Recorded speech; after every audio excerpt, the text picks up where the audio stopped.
is up, you guys? So for today, we'll be discussing about the cognitive and physical development for middle childhood. So what are we waiting for? So come on!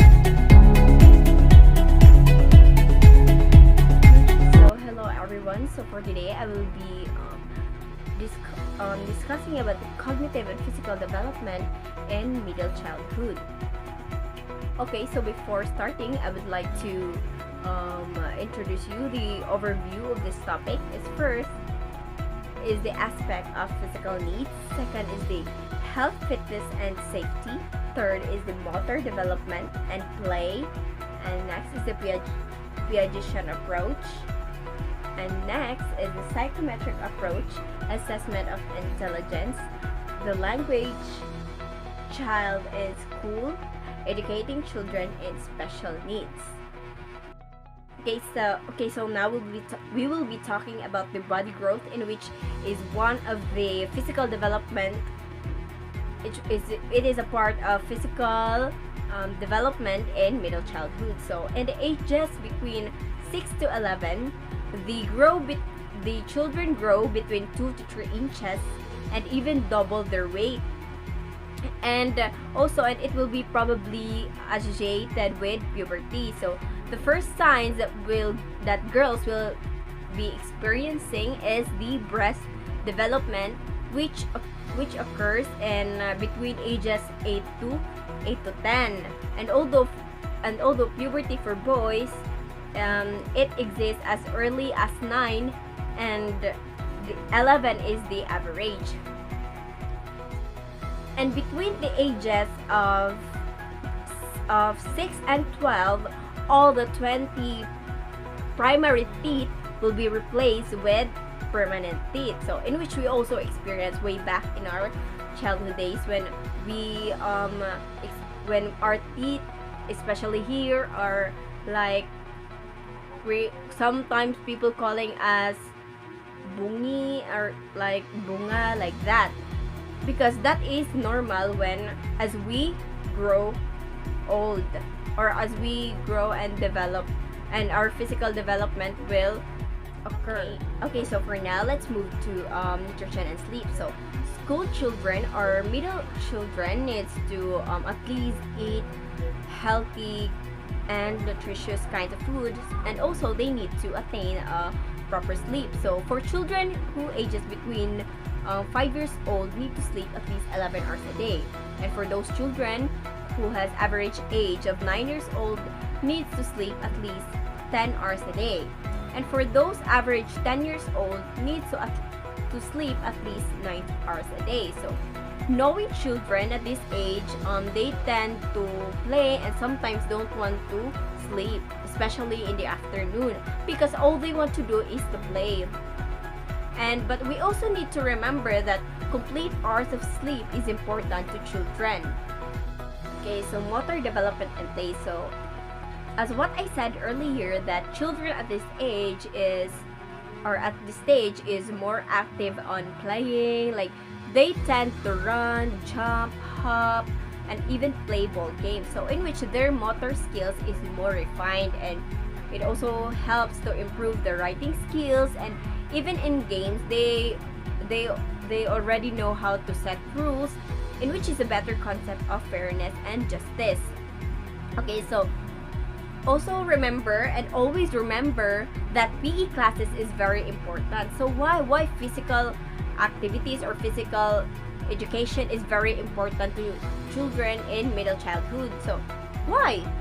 Because this helps to boost their self-confidence and is more engaged in physical activity, in which is helpful to them because it helps them to keep strong and more healthy, because they engage in something that they tend to take action, in which the result is great. Okay, so obesity. We all know that at this stage, the children are really fond of eating. Like, mommy, buy me that. Mom, buy me that. Mom, I want to eat Jollibee. I want to eat McDo.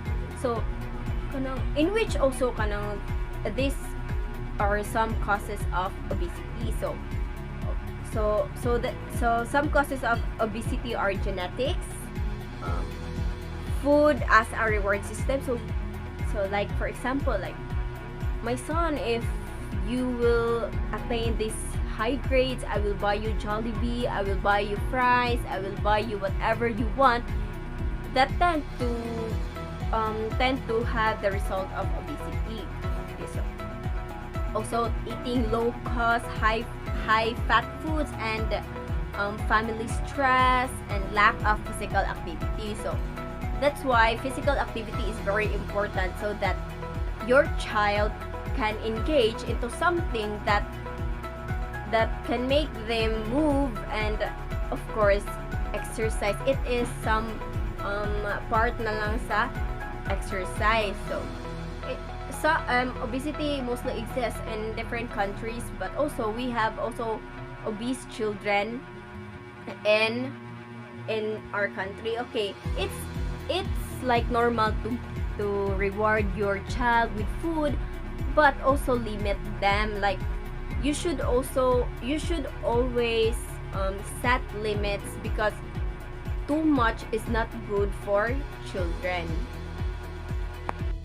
Okay, so Piagetian approach. In Piagetian approach, or the G and Piaget's concrete operational stage, which also known as the concrete operation. So it is the third stage of the Piaget's theory. So in the ages between 7 to 11 years old, they have better understanding on their thinking skills. So they are more likely aware of their actions. So let's say that the teacher is asking something reversibly, he or she could probably answer about what the teacher asked. So because at this stage, or the middle childhood, they are like, their thinking skills, they can easily understand it, unlike their younger years pa, like for 3, they are like questioning their parents, like, mom, like, unlike at the age of 7 to 11 years old, they already know, or they can easily understand what they think. So the next is the accidental injury. So in early childhood, accidental injuries is the #1 cause of death among children in the US. So because at this stage, or at this age, children are fond of riding bicycle, playing with their peers with their bicycle, but in order to prevent kind of bicycle accidents, we should always let them wear protective gears, especially in our head part, which is the helmet. And also we should always guide them to prevent further or accident injuries, because accident may occur at any time. Okay, so language. So the communication skills in middle childhood will more likely to improve. So their written and their oral communication in school will get better, which is good. So the child, when talking about the child in school, of course they often experience success and also failure, which is just normal, because we will not succeed when we will not experience failure. So that's just normal in our life. And also it shows that girls tend to do more better than boys, but while boys tend to do better in science and especially math. Okay, so educating children with special needs. So mental retardation, learning disabilities like dyslexia, attention deficit disorder, gifted children with special needs often needs more attention and guidance, because of course they are like special, and because they need like excessive care, or they need more attention than normal children. So I think that would be all about the cognitive and physical development in middle childhood. I hope that you learned something, and if you have further questions, feel free to comment down below. Thanks, and bye-bye!